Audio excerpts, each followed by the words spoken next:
Balukia bin Isa, seorang Bani Israel yang berjalan 50 tahun bertemu dengan ular, dan saat bertemu dengan ular tersebut, ular itu ibarat kata besarnya itu hampir sedunia lah ibarat Ya kata. Allah, iya. Nah, si Balukia bin Isa ini ternyata saat bertemu ular tersebut malah memberikan salam, dan ular tersebut bilang la ilaha illallah Muhammadur Rasulullah. Berarti kan berzikir, mengucapkan kalimat la ilaha illallah Muhammadur Rasulullah. Berarti kan dia mengakui bahwa Allah itu adalah satu, dan dia adalah Allah, dan Nabi Muhammad adalah utusan Allah. Kenapa ular itu keluar dari bolongan itu? Ternyata goa itu kan gelap. Betul. Kalau kita pikir pakai logika, apalagi ini malam terjadinya, goa itu gelap, cuman menjadi terang goa tersebut. Karena apa? Karena pancaran cahaya dari Nabi Muhammad SAW. Sampai goa itu pun terang di situ. Akhirnya karena lihat keterangan tersebut, ular itu keluar. Ular itu keluar, tapi ditutupin, dihalangin sama kaki Sayyidina Abu Bakar Siddiq, dipatok lah. Ada satu ular juga yang tinggalnya di lapisan bumi ke-7. Itu kalau marah bisa makan satu dunia dan 6 neraka malah. Anjing haram, anjing ini. Ada beberapa mazhab memang tidak boleh memelihara anjing gitu kan. Cuman kan di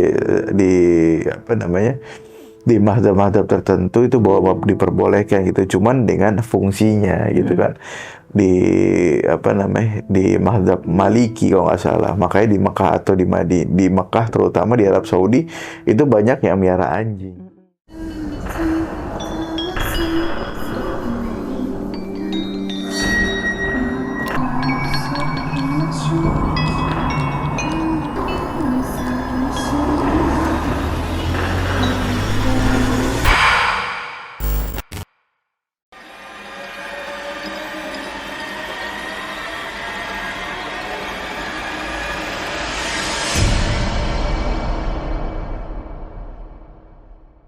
Sampurasun, Assalamualaikum warahmatullahi wabarakatuh. Apa kabar sahabat-sahabat di rumah? Semoga dalam keadaan happy-happy aja ya. Seperti kayak kita di sini juga, alhamdulillah selalu dalam keadaan bahagia juga, happy-happy aja. Nah, Habib sendiri gimana kabarnya, Bib? Ya, alhamdulillah sehat. Sehat ya? Oh, sekarang lagi puasa ya, Bib? Lagi puasa. Oh, lagi puasa, Masya Allah, alhamdulillah. Kebetulan saya ini justru yang lagi nggak puasa ini. Oke, sebelum saya melanjutkan kisah hari ini, jangan lupa untuk kisah-kisah di Feni Rama Official sebelumnya ditonton, jangan lupa di like, subscribe, comment, and share ya. Di share yang sebanyak-banyaknya biar kita terus tetap semangat memberikan cerita-cerita yang seru kepada sahabat-sahabat di rumah. Nah, hari ini kita akan membahas sebuah fenomena tentang binatang ular. Yang konon katanya binatang ular itu always selalu dengan identik sebuah kejahatan ya. Selalu dengan identik dengan sihir, identik dengan kesialan. Pokoknya identiknya dengan hal-hal yang menakutkan. Ternyata ada beberapa kasus atau kisah yang bisa kita ungkapkan kepada teman-teman, nggak selamanya seperti itu. Nah, hari ini saya bersama Habib Muhammad Noval Syami Alatas akan membahas kisah apa aja yang pernah terjadi dengan perularan. Gitu. Oke, langsung aja. Gimana, Habib? Ya. Habib sendiri kan juga nggak takut sama ular ya, Habib ya? Malah ada satu peliharaan Habib ya udah dikasih ke orang mungkin. Nah, gimana ceritanya, Habib? Ular identik dengan sihir, identik dengan kejahatan, katanya gitu. Bener nggak sih, Bib? Ya, dia ngomong bener ya, maksudnya dalam satu hadis memang Rasulullah bilang nggak boleh memelihara ular lah, ibarat kata garis besarnya seperti itu gitu loh. Terus jika lagi sholat bertemu dengan ular itu boleh dimatiin ular. Cuman kalau pribadi saya sendiri ini saya gitu loh, bukan yang lain gitu.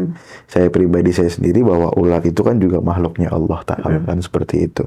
Dan banyak kisah-kisah dari beberapa ular pun yang memang ular ini juga berzikir kepada Allah Ta'ala dan bersolawat kepada Nabi Muhammad Sallallahu Alaihi Wasallam. Masya Allah.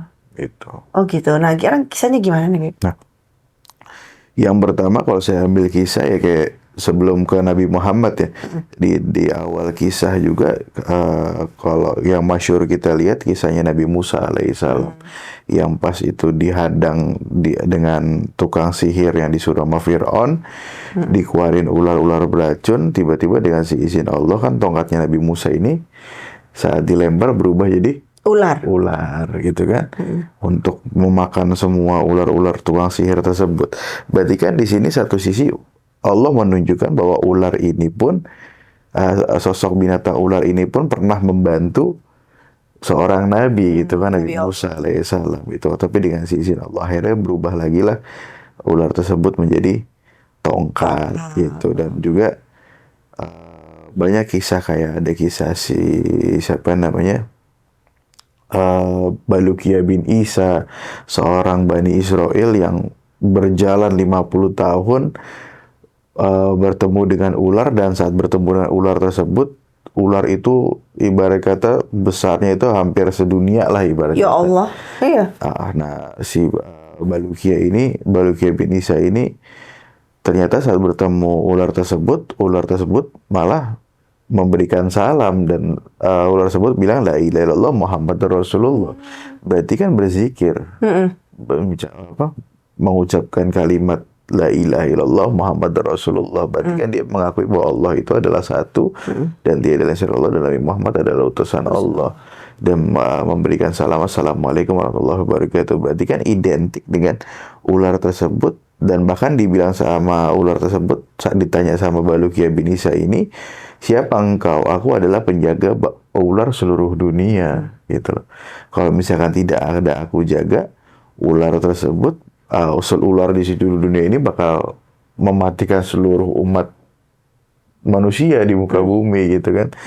Nah, di sini kan kalau kita lihat kisah-kisah seperti ini, berarti kan ular ini nggak selalu identik dengan sihir, tidak selalu identik dengan apa namanya, kejahatan, tidak selalu dengan identik yang buruk-buruk lah. Ada beberapa kisah-kisah yang harus kita ambil dan harus kita cerna dengan kisah-kisah yang baik. Gitu. Nah, berarti tapi juga ada juga dong, Bib. Jadi memang ada ya kayak manusia aja kali ya, Bib. Ada yang memang punya hati baik atau yang tidak. Jadi kurang lebihnya sama seperti itu ya. Tapi juga ada juga kan kisah-kisah yang ular juga identiknya sihir. Satu kasus juga ada ya, Bib? Ya ada. Ibarat kata begini loh. Kalau ibarat kita lihat kasus ular binatang ular tersebut, ibarat kata kalau saya dulu pernah diasuh oleh Katolik kan, ini selain Islam. Saya diasuh sama Katolik, agama Katolik, dan beliau pun itu nggak suka ular karena ular itu identik dengan naga lah ibarat kata, ular naga kan seperti itu. Nah, ular naga itu dibilang adalah pemimpin atau salah satu prajurit iblis yang saat berperang dengan malaikat gitu loh. Jadi ular ini sama malaikat ini berantem gitu. Berarti kan ada sisi buruk dan sisi jahat dan sisi baik gitu kan. Nah, ular ini di sisi jahatnya. Itu ada yang seperti itu juga. Nah, sekarang kita kembali kepada kisah. Pernah nggak ada ular yang berdialog dengan Nabi Allah gitu ya, Beb ya? Karena saya pernah mendengar kisah tersebut gitu ya. Nah, sekarang langsung tanya ke Habib. Yang langsung dialog persaksian gitu ya, pernah nggak, Bib? Gimana? Ya, ibarat kata ada satu kisah, sebenarnya ular ini udah ada ribuan tahun semenjak Nabi Allah Adam alaihissalam. Jadi Allah ini kan menciptakan dunia, terus menciptakan isinya sebelum manusia tersebut. Yang pertama kan diciptakan reptil kan, ada ular di situ, ada bangsa ular lah di situ. Nah, ada satu kisah Nabi Adam itu diturunkan ke dunia, gitu kan, melakukan kesalahan yaitu makan buah kuldi lah, dipisahkan antara Adam dan Hawa, ya kan. Nah, Nabi Adam ini mencari Siti Hawa Siti Hawa pun mencari Nabi Adam, cuman nggak ketemu-ketemu gitu loh. Tapi setiap harinya Nabi Allah Adam ini beristighfar sama Allah Ta'ala, meminta maaf sama Allah Ta'ala. Ya Allah maafkan hamba, ya Allah maafkan hamba. Cuma belum diterima sama Allah Ta'ala. Nah di satu kisah, di satu waktu, Nabi Allah Adam itu bersaksi kepada Allah Ta'ala, ya Allah, aku tahu engkau mempunyai seseorang yang engkau kasihi. Dan tidak mungkin orang tersebut namanya engkau sandingkan dengan namamu yang maha kuasa, yang maha besar, ya kan? Kalau bukan, itu adalah kekasih engkau ya Allah. Saya yakin bahwa Muhammad itu adalah kekasih engkau, gitu kan. Nabi Adam itu bilang, dan saya beristighfar kepada engkau ya Allah, saya meminta maaf kepada engkau ya Allah dengan mengataskan nama Nabi Muhammad Sallallahu Alaihi Wasallam. Akhirnya dimaafkanlah sama Allah Ta'ala, sampai Allah Ta'ala tuh bilang begini, siapa yang memandang kekasihku Muhammad Sallallahu Alaihi Wasallam dengan pandangan cinta, itu sudah cukup bagiku untuk dirinya mendapatkan surgaku, katanya. Cuman itu aja syaratnya, kata Allah Ta'ala. Nah, saat Allah mengucapkan itu dilihatlah sama seekor ular saat itu.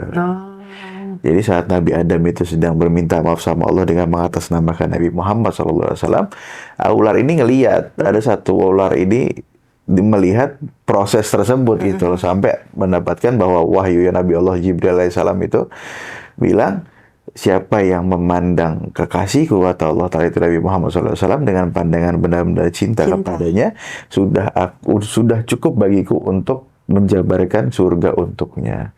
Sudah cukup aku kasih surga untuknya dengan ngelihat doang gitu loh, ngelihat dengan pandangan cinta gitu loh. Nah, ular ini juga saat melihat proses proses istighfar meminta maafan Nabi Adam alaihissalam kepada Allah Ta'ala dengan membawa nama Nabi Muhammad, ternyata nih ular dikasih rasa mahabbah, rasa kecintaan kepada Nabi Muhammad sama Allah Ta'ala.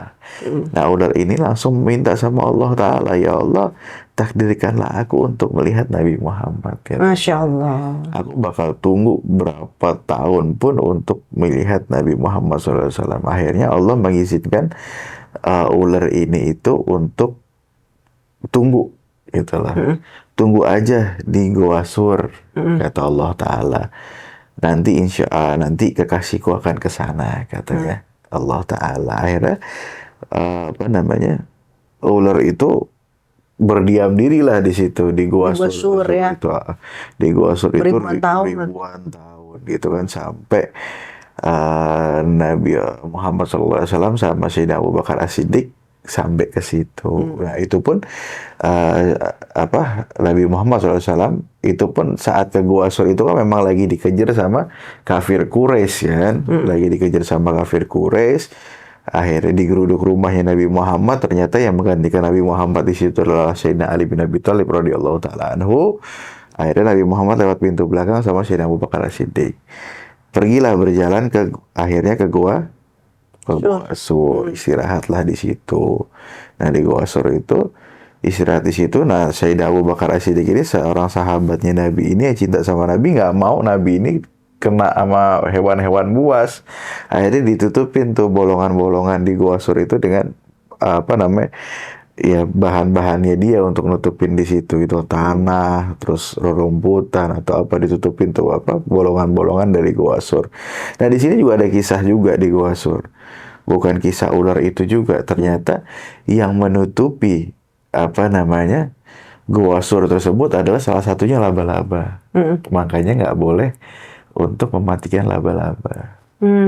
Itu depan Gua Sur itu ditutupin dengan jaring laba-laba, sampai kafir Quraisy yang ngejar itu nggak mungkin nih ada orang yang masuk ke gua ini. Kalau ada yang masuk pasti rusak dong jaring laba-laba. Satu itu, yang kedua adalah burung merpati.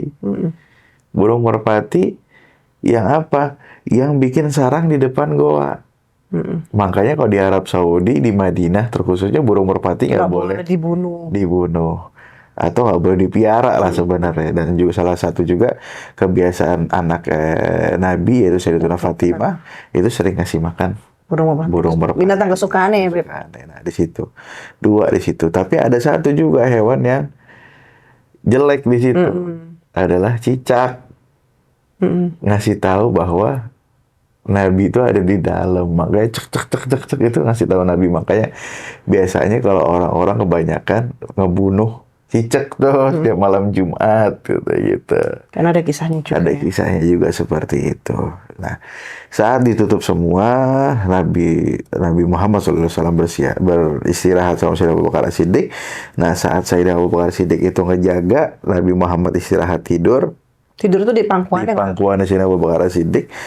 Ternyata ada satu bolongan yang belum tutup. ditutup sama Sayyidina Abu Bakar Siddiq. Keluarlah satu hewan itu, ular yang tadi itu yang nunggu ribuan tahun Yang gitu kan, nungguin ini dia. yang nungguin. Nah, karena Sayyidina Abu Bakar Siddiq itu nggak tahu, akhirnya ditutuplah sama kakinya, itu ditutup sama kakinya. Nah, itu akhirnya digigit sama ular tersebut kakinya Sayyidina Abu Bakar Siddiq.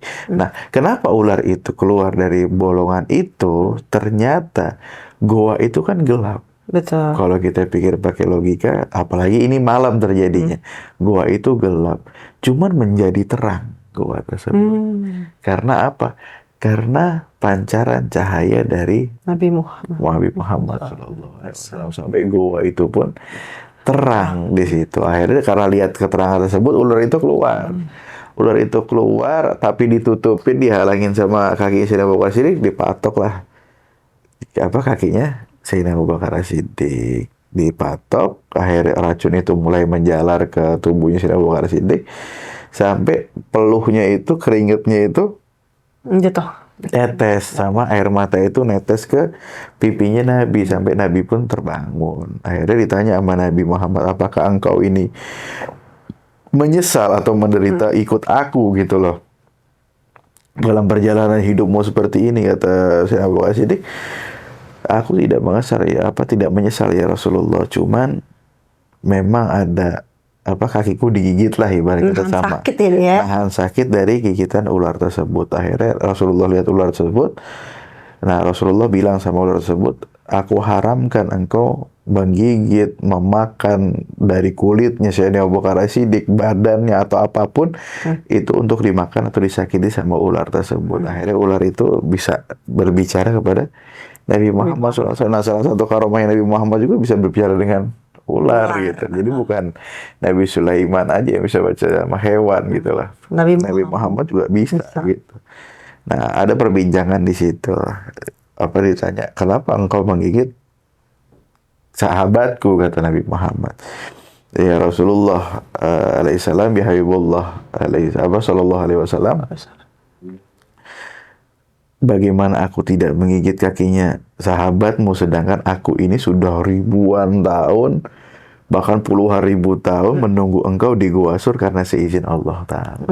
Karena aku ingin memandang wajahmu agar aku bisa diselamatkan oleh Allah Ta'ala. Iya. Nah, dianggap dia ngalangin ya, kan ditutupin pakai kaki. Dianggap ngalangin, akhirnya dipatok udah.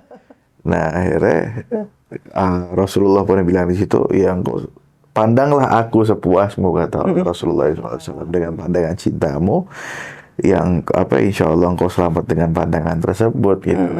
Akhirnya Sayyidina Abu Bakar Siddiq yang lagi nahan kesakitan, diusaplah bekas gigitan tersebut sama ludahnya Nabi Muhammad gitu loh. Ludah dinding ya, dinding sini. Muhammad diusap, akhirnya sembuhlah Sayyidina Abu Bakar Siddiq. Oh, Masya Allah. Nah, jadi itu salah satu kisah Nabi Muhammad SAW yang berdialog dengan binatang ular yang udah beribuan tahun ya. Berarti beliau itu udah dari zaman Nabi Adam alaihissalam. Itu jadi banyak kisah-kisah lainnya gitu yang kalau kita tahu binatang-binatang buas itu kan terkadang identik binatang-binatang yang menyeramkan. Justru kita nggak nyangka binatang yang kecil kayak cicak ya, Bib ya. Justru malah punya kisah yang memilukan sih kalau menurut saya, karena menjadi pengkhianat yang memberitahu tempat persembunyiannya Nabi Muhammad SAW. Nah, selain ular, Bib, adakah binatang-binatang yang nampaknya buas, tapi justru menjadi panglima-panglimanya Nabi Allah atau para wali Allah? Banyak sebenarnya kalau untuk untuk hewan-hewan yang seperti itu banyak gitu loh. Ibarat kata identik kayak anjing lah, itu kan. Anjing haram, anjing ini aja. Ada beberapa mazhab memang tidak boleh memelihara anjing gitu kan. Cuman kan di apa namanya, di mazhab-mazhab tertentu itu bahwa diperbolehkan gitu, cuman dengan fungsinya gitu kan. Di apa namanya, di mazhab Maliki kalau nggak salah, makanya di Mekah atau di Mekah terutama di Arab Saudi itu banyak yang miara anjing. Mungkin harus di luar pekarangan, di luar rumah ya, Bib? Harus di luar rumah dan memang difungsikan untuk ngejaga, ya kan. Nah di Imam Syafi'i pun nggak boleh di satu atap gitu. Cuman di perkarangan boleh, tapi tetap dengan fungsinya untuk menjaga gitu kan. Nah, cuman orang bilang entetik, wah ini anjing itu haram, ini nggak bagus lah juga ibarat kata. Tapi ada satu anjing yang memang masuk surganya Allah Ta'ala, yaitu kalau kita lihat dalam kisahnya Ashabul Kahfi itu kan, itu ada satu anjing dengan 7 pemuda atau 6 pemuda, lupa tuh. Pokoknya 7 itu sama anjingnya atau 6 satu anjing itu masuk surganya Allah Ta'ala semua gitu loh. Namanya khitmir, kalau nggak khitmir, anjing tersebut itu anjing aja bisa masuk surga karena dia menjaga apa namanya, ngikut sama ulama-ulama di situ. Itu kan Ashabul Kahfi itu kan ulama semua. Nah anjing ini ngikutin, disuruh pergi nggak mau, tetap ngikutin, Ya Allah. tetap ngejagain itu anjing. Namanya khitmir. Akhirnya duduk di situ, akhirnya masuk surga juga itu khitmir. Khitmir itu. Terus ada juga di zamannya wali Allah juga, di zamannya Yazid Al-Bustami saat itu. Sayyidina Yazid Al-Imam Yazid bin Al-Bustami. Nah itu pun ada juga, di beliau ketemu anjing. Ini pelajaran buat kita juga. Beliau bertemu anjing, diangkatlah ibarat apa, jubahnya. Ibarat kata biar nggak kena najis kan. So anjing itu sama Allah Ta'ala dikasih bisa berbicara.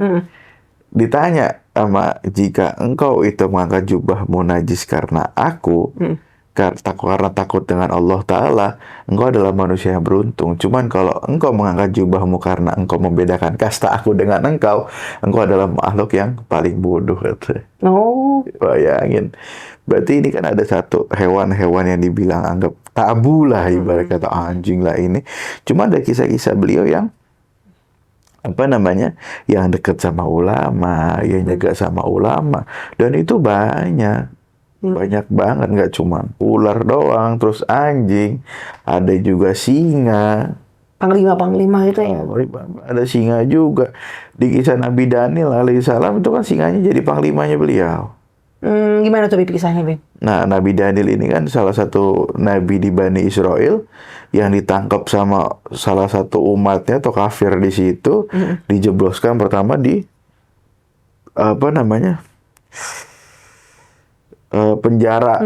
Nah, penjara itu ada beberapa banyak singa di situ. Akhirnya dengan seizin Allah, salah satu mukjizatnya Nabi Daniel itu adalah menundukkan singa tersebut. Oh, singa loh ya, yang identik binatang buas. Jadi pengawal, ya malah jadi pengawal. Ya, panglimanya beliau gitu. Nah itu dia ya, terkadang kita ya tidak bisa melihat cover ya, maksudnya covernya mungkin terlihat seram, menakutkan, justru malah ternyata punya hati yang baik juga gitu ya, itu pelajaran buat kita juga. Jadi di sini penjelasannya sih ya menurut saya cukup jelas banget gitu, kayak contohnya anjing tersebut ternyata ya boleh saja tapi jangan dalam satu perkarangan dan ada tujuannya untuk menjaga gitu ya, Bib ya. Oh oke. Nah sekarang tentunya ada binatang-binatang yang pernah kita dengar, binatang legend ya. Binatang legend. Kalau kita bicara dengan tadi binatang buas, sekarang kita binatang legend ya. Kayak seperti naga, itu kan binatang legend. Nah, menurut pandangan Habib gimana untuk binatang naga tersebut? Iya, untuk naga kan, kalau bilang naga itu kan kita nggak tahu ya. Itu pasti ada. Karena kekuasaan Allah ini kan luas gitu. Betul, saya setuju, Bib. Kekuasaan Allah itu luas. Kita nggak bisa dengan pakai logika doang. Dengan gitu. menakar-nakar ya. Menakar dengan logika ini nggak ada. Kita nggak tahu di belahan dunia sana gitu. Yang tadi kisah seorang pemuda kan, Balukia bin Isa itu, dia jalan ke seluruh dunia untuk ingin bertemu dengan Nabi Muhammad SAW dengan ditunjukkan di tempat-tempat yang nggak tahu nih, nggak ada di peta ibarat kata. dengan ketemu makhluknya ini, ketemu malaikat ini, ketemu binatang ini. Itu kan kita nggak tahu di mana namanya, di belahan dunia ini, dan kita pun seperti itu sekarang. Belahan dunia ini kan luas. Betul. Bahkan lautan aja itu cuma berapa persen doang manusia bisa melihat apa makhluknya yang ada di lautan itu. Selainnya masih 90% lebih itu masih misteri gitu loh. Apalagi di dunia. Maka kalau kita bilang cuma sebatas untuk apa naga aja, itu ya pasti ada sebenarnya. Kalau saya gitu kan. Kalau Al-Fakir bilang ya naga itu ada, cuman mungkin dari alam jin bisa gitu kan, atau Allah menciptakan ini. Karena banyak orang dibilang putri duyung aja, mermaid itu ada kok. Ini ada semuanya gitu. Kuasa Allah. Kuasa Allah. Nggak ada yang tidak mungkin nih Bib ya. Bahkan ada kisah di 1001 malam. Kisah itu ada satu ular juga yang tinggalnya di lapisan bumi ke-7. Itu kalau marah bisa makan satu dunia dan 6 neraka malah. Ih, Kalau sekali nganga. serem dong. Iya, itu namanya ular falak. Oh, ular falak kayak. Ular falak itu yang ngelilingin dunia. Ibarat tuh dunia ini kayak dililit sama dia, gedenya seperti itu. Dan itu bakal muncul di hari kiamat nanti. Astagfirullah. Itu ular falak. Seperti kita pernah dengar nih ya, nih ular nih udah. Nah, ada satu binatang lagi, binatang ikan, yang katanya besar juga ya, binatang ikan. Nah, ya, ikan apa tuh Bib namanya Bib? Ikan nun. Oh ya, ikan nun gitu kan. Nah, itu sendiri kalau ketika dia nganga satu pulau habis ya Bib? Iya, satu pulau itu habis kali beliau nganga itu. Nah, itu termasuk binatang-binatang legend juga, keramat juga kalau menurut saya. Dan ikan nun pun disebutkan sama Allah Ta'ala itu belum bakal mati sampai akhir kiamat nanti. Masya Allah. Berarti masih ada kan sekarang? Iya, logikanya gitu aja. Logikanya sekarang masih ada. Nggak tahu di belahan dunia mana, nggak tahu di kedalaman laut mana, cuman ada ikan sebesar itu gitu loh. Oh, nah itu jadi, ya itu dia, kita ikan kalau kita lihat kan lambangnya sepertinya kan syahdu-syahdu aja ya Bib ya. Ternyata dia sekali nganga satu pulau habis loh. Iya, bahkan ibarat kata kayak kisahnya Nabi Sulaiman yang saat itu ingin menjamu seluruh makhluknya Allah di dunia. Nah, ini seru nih kisahnya nih. Iya kan? Saking kayaknya Nabi Sulaiman ingin mencoba menjamu seluruh makhluknya Allah di dunia. Ibarat kata disediakan makan itu dari ufuk timur ke ufuk barat. Terus ditanya sama Allah Ta'ala, engkau mau ngundang makhlukku yang mana dulu? Kata Allah Ta'ala. Yang laut, darat, atau udara? Sama Nabi Sulaiman yang di laut dulu ya Allah. Akhirnya diperintahkan sama Allah Ta'ala satu makhluk ikan yang mungkin ikan nun tersebut yang besarnya itu makan seluruh hidangannya Nabi Sulaiman dari ufuk timur ke ufuk barat dan bilang belum puas. Nah, itu pelajaran juga. Nah, pelajaran juga. Akhirnya Nabi Sulaiman beristighfar lah di situ, meminta sama Allah Ta'ala bahwa engkau lah yang maha kuasa. Bayangin, berarti nggak ada takarannya tuh kekayaan Nabi Sulaiman yang begitu kayanya cuman menjamu satu ekor ikan doang. Dan di hadapan Allah nggak ada apa-apanya. Pelajaran buat kita tuh Nabi Sulaiman yang kayak begitu aja beliau ya. Nah itu dia, jadi inilah kisah-kisah hari ini gitu ya, tentang bagaimana manusia berdampingan dengan ciptaan Allah lainnya seperti hewan-hewan yang konotasi ada hewan-hewan buas atau hewan-hewan yang nampak dari luar tuh seperti hewan ya, ikan itu kan sosok yang menurut kita lembut ya, ternyata mempunyai nilai-nilai sendiri dan mempunyai tugas-tugasnya sendiri yang berada di dunia ini. Nah, tinggal kita bagaimana menyikapinya itu dengan bijak gitu ya. Ya, namanya selama kita dunia dan hidup berdampingan dengan makhluk-makhluk Allah lainnya ya, kalau pesan moralnya menurut saya ya kita saling toleransi dan saling menghormati, karena yang berhak mengejudge, menilai ciptaan Allah itu ya hanya Allah Ta'ala sendiri gitu ya. Kita manusia tidak berhak menilai, sekalipun itu sosok ya seperti yang tadi yang menyeramkan seperti ular ataupun sosok-sosok lainnya, itu biarlah Allah yang berhak untuk menilai atas itu semua. Yang penting kita saling bertoleransi aja gitu ya, tidak saling mengganggu gitu ya Bib ya. Begitupun juga dengan biasanya kalau ke ciri khas Habib nih ya, kita lari ke dunia perhewanan. Ya Habib tuh kalau ngeruqyah itu nggak pernah menyakiti makhluk tersebut gitu kan. Karena pesannya Habib ya, beliau-beliau itu juga makhluk-makhluk Allah ya Habib ya. Dan saya di sini ngambil kesimpulan bahwa hanya Allah yang berhak menilai makhluknya tersebut. Dan kita, saya lihat Habib ketika ngeruqyah nggak pernah nyakitin makhluk-makhluk tersebut. Justru ya kita doakan ya Habib ya. Itulah yang membuat derajat manusia terlihat lebih tinggi daripada makhluk-makhluk yang lainnya gitu. Ada lagi Bib? Ya kalau mau kisah ya nggak sampai habis satu hari. Nggak selesai-selesai ntar Bib ya. Iya. Oke, nanti ada kisah-kisah selanjutnya yang nggak kalah menariknya untuk kisah hari ini dan semoga kisah-kisah ini bisa menjadi tolak ukur atau pembelajaran untuk sahabat-sahabat di rumah. Sampai ketemu di video Feni Rama Official selanjutnya. Assalamualaikum warahmatullahi wabarakatuh.